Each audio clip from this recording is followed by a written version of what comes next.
Question है निम्न कथनों का सही स्थापना क्रम क्या है पूछा गया। ठीक है, पहला कह रहा थियोसॉफिकल सोसाइटी, फिर कह रहा है भारत संघ, फिर कह रहा है नेशनल कॉन्फ्रेंस, फिर कह रहा है भारतीय राजभक्त सभा। कह रहा है 1 2 3 4 सही है, या 2 1 3 4 सही है, या 2 1 4 3 सही है, या 1 3 2 4 सही है। चलिए चर्चा कर लेते हैं। तो आपको पता है थियोसॉफिकल सोसाइटी की स्थापना 1875 में हुई थी। कहाँ पे हुई थी? न्यूयॉर्क में हुई थी।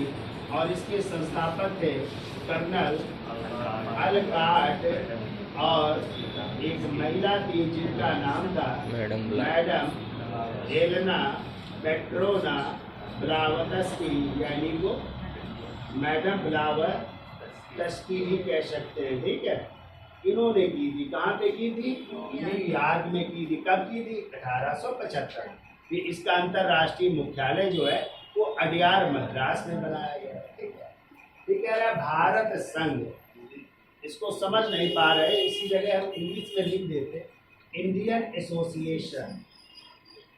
इंडियन एसोसिएशन तो शायद आप लोग समझ गए होते। और इस इंडियन एसोसिएशन की स्थापना 1876 में हुई थी, और करने वाले थे सुरेंद्र नाथ बनर्जी ने इसकी स्थापना की। ठीक है, और फिर नेशनल कॉन्फ्रेंस, इसी को कहते हैं राष्ट्रीय सम्मेलन, हिंदी में कहते हैं। क्या कहते हैं? राष्ट्रीय सम्मेलन। और इस राष्ट्रीय सम्मेलन की स्थापना, यानी इसकी पहली बैठक हुई थी 1883 में हुई थी। कहाँ पे हुई थी? बम्बई में हुई थी। ठीक है, तो इसकी बैठक 1885 में हुई थी, कलकत्ता में हुई थी। और इसी कलकत्ता के अध्यक्ष बने थे सुरेंद्र नाथ बनर्जी। इसीलिए सुरेंद्र नाथ बनर्जी भारतीय राष्ट्रीय कांग्रेस का अधिवेशन था ना 1885 वाला बम्बई में, उसमें शामिल नहीं हो पाए थे।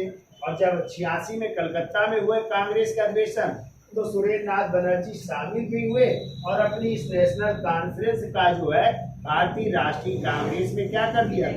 विलय कर दिया था। ठीक है, तो क्या हो जाएगी? या तो 83 मान लीजिए या 85, दोनों डेटे सही। ठीक कह रहा भारतीय राजभक्त सभा, इसकी स्थापना हुई थी 1888 में हुई थी, और इसके संस्थापकों में है सर सैयद अहमद खान, और दूसरे इन्हीं के साथ थे बनारस के राजा, जिनका नाम था शिव प्रसाद सितारे हिंद के साथ मिलकर के इसकी स्थापना की थी 1888 में। और यही सर सैयद अहमद खान थे जिन्होंने 1875 में कौन सा आंदोलन चलाया था? अलीगढ़ आंदोलन चलाया था ना। और देख लो, ये 1875 है, ये 1876 है, ये या तो 1883 या 1885, और ये क्या है? 88। तो यानी क्रम में ही व्यवस्थित है। तो आंसर क्या होगा? 1 2 3 4 होगा।